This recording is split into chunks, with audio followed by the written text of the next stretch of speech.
All right, it's a new day. The fireworks are done exploding and the dogs are not barking.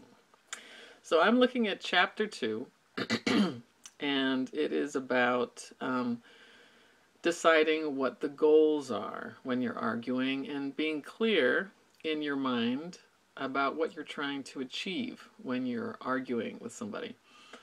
Arguing in the sense of trying to persuade. So just a little reminder, there's arguing and then there's squabbling or quarreling. And you know you're in a squabble or a quarrel when you're not really getting anywhere. You're just repeating yourself and the other person is repeating themselves, and it becomes, a no-win circular situation. It may degenerate into name calling, and it's a losing battle versus an argument where you're not just winning, or you're arguing to win somebody over. So it's really winning versus winning somebody over, squabbling versus arguing. So just to keep those two distinct.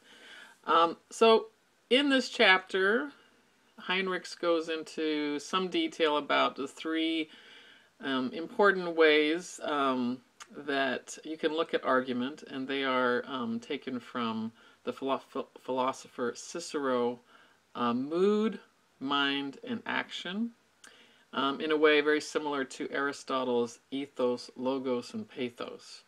And Heinrich spends a lot of time talking about ethos, logos, and pathos, but for now we're looking at mood, mind, and action.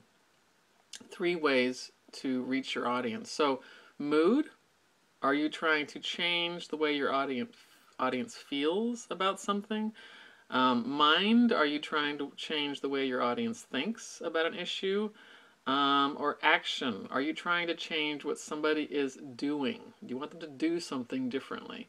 So, and you can try to work on all three in an argument, but ideally sometimes you're really only trying to get to a certain point with someone, and that may be all that you can do. For instance, if I were arguing, if I'm on the one side of the issue that of pro-choice with abortion, and if I'm talking to someone who is pro-life, and neither side, it's really, both of us have a hard time hearing what the other person is saying, well, maybe you won't change the way that other person might vote on the issue, but you might at least get them to change their attitude towards the other side, the way they feel about the other side, or you might at least get them to think about other ways of looking at the issue. So their mind.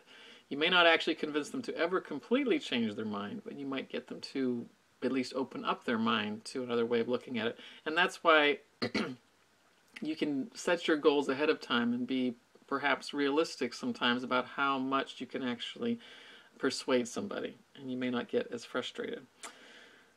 So with mood, mind, and action. So mood is very much like Aristotle's pathos, and that is connecting with your audience on an emotional level. And it's pretty much like, you can't lead a horse to water, but you can't make them drink. You need to engage with your listener on some kind of an emotional level, really. Ultimately, most of the time, in order to really change what somebody's going to do, there has to be some emotional level to it. And one of the best ways to connect with your audience immediately in any situation is to try to mirror, if you can, whatever emotion they seem to be in. So let's say you're a speaker walking into a room, and there's a lot of people, and everyone is really excited, and you can tell that the energy is up. Then to feel that energy and respond to it, acknowledge it even somehow, maybe make a joke, or try to meet them where they're at. Or if there's a really somber tone to the room, and maybe everyone is really quiet and just looking at their phones and in their own more quiet world, well, it might be really jarring if you come in and just start being really loud. Not to say that you can't do that, but trying to meet your audience where they're at is important, and then in order to bring them to where you want them to go is a good tactic to have. Just to give you an example, I had a student who told me this story about how he worked at Home Depot, and they had a particularly irate customer who would come in. This very wealthy man would come in and make all these demands that their renovation department fix this and do that, and I need someone to come to my house immediately, and they didn't do this job right, and he basically was angry all the time. He was never happy with what people were doing, and nothing was ever good enough. It didn't matter what anybody said. It didn't matter if they tried to explain why they did what they did the way they did. He was just angry, and things were never good enough. Very difficult guy to deal with. And I said, well, how did you deal with him? How do you try to persuade somebody like that who seems unhappy all the time? And he said, you know, really, there wasn't very much we